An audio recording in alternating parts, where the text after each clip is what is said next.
ആരോഗ്യം നോക്കുന്ന ഒരു ശരാശരി മലയാളി എപ്പോഴും പറയുന്ന ഒരു കാര്യമുണ്ട്. അയ്യോ, ചോറ് കാണുമ്പോഴേ പേടിയാണ്, ചോറ് ഞാൻ കഴിക്കാറില്ല.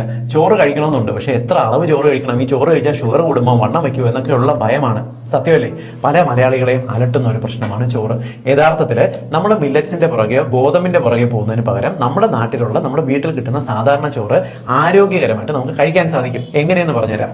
ഒന്നാമത്തത്, നമ്മൾ ചോറ് വയ്ക്കാൻ ഉപയോഗിക്കുന്ന അരി സെലക്ട് ചെയ്യുന്നതിലാണ് കാര്യം. നല്ല വെള്ള അരിയുടെ പുറകെ പോകുന്നതിന് പകരം മാർക്കറ്റിൽ കിട്ടുന്ന കുത്തരി, തവിടുള്ള അരി, റെഡ് റൈസ് അല്ലെങ്കിൽ ബ്രൗൺ റൈസ് വാങ്ങി ഉപയോഗിക്കാനായിട്ട് നോക്കുക. ഇവയ്ക്കകത്തുള്ള തവിടിനകത്ത് ഉയർന്ന അളവിലുള്ള ആന്റി ഓക്സിഡൻസ് അടങ്ങിയിട്ടുണ്ട്. ഷുഗറിന്റെ ഗ്ലൈസിമിക് ഇൻഡെക്സ് വാല്യൂ കുറവാണ്.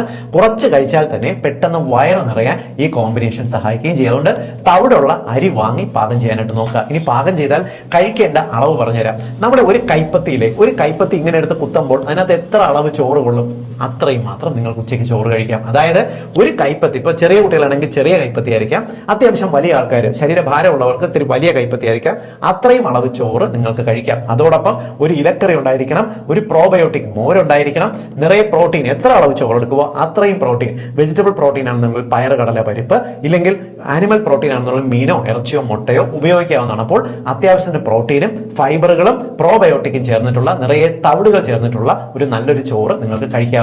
ഇപ്പോൾ മനസ്സിലായില്ലേ എങ്ങനെ ആരോഗ്യകരമായിട്ട് ചോറ് കഴിക്കാമെന്ന്?